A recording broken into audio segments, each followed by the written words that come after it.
There's a persistent, almost automatic assumption that floats around the justice system. It's the idea that if someone is arrested, sitting in handcuffs, or placed in a defendant's chair, they must be guilty of something. That assumption directly opposes the core principle of American criminal law, the presumption of innocence.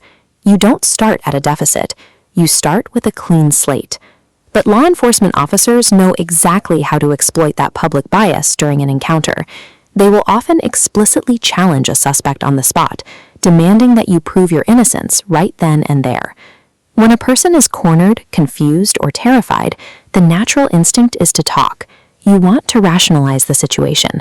You want to explain the misunderstanding. That desperate urge to speak is a massive threat to a legal defense. Under the heat of the moment, those fear-driven explanations get twisted, categorized, and ultimately used as the primary evidence to build a case against the very person trying to clear their name. Surviving an encounter with law enforcement means successfully overriding that powerful urge to volunteer information. The immediate priority is physical survival, which means remaining calm and respectful. Once stable, execute your rights by expressly stating aloud that you are remaining silent. Following that, you explicitly ask for an attorney. In the United States, you have an absolute right to legal representation before and during any police questioning, placing a hard stop on the interrogation. Refusing to answer questions is never a legal admission of guilt. It is a tactical shield.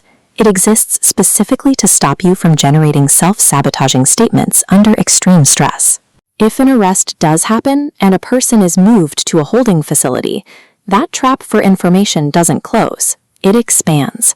Modern jailhouses and police stations operate as massive, continuous listening devices. Their architecture and technology are integrated specifically to harvest evidence from detainees. This diagram outlines a facility's data flow. Every phone call and digital video conference on those iPads is actively recorded.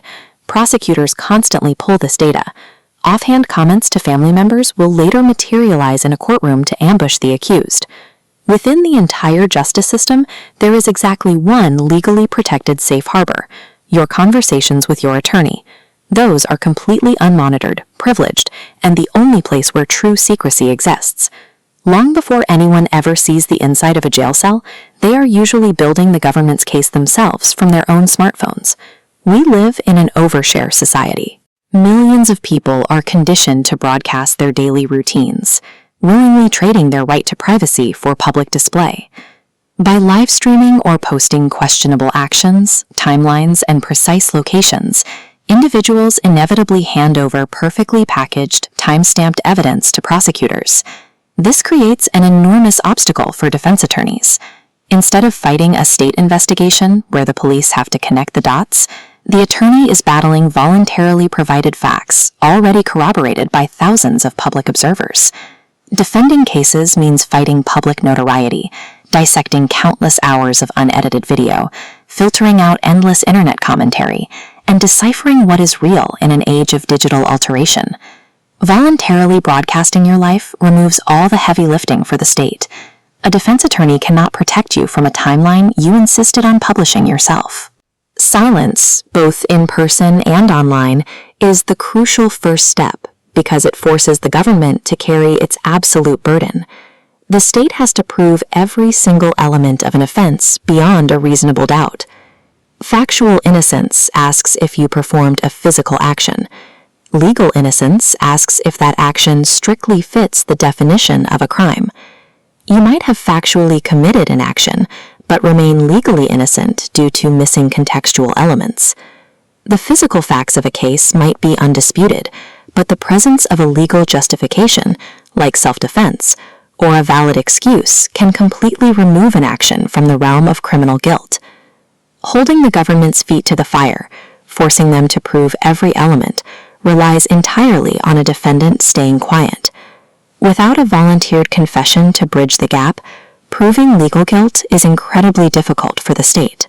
Even with a strong defense and absolute silence, taking a case all the way to a full jury trial exacts a massive toll in money, time, and the emotional cost of defending your liberty.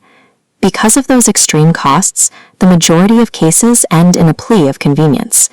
This is a negotiated agreement used as a risk management tool to resolve the case, such as sudden deportation, losing essential professional licenses, or destroying your livelihood.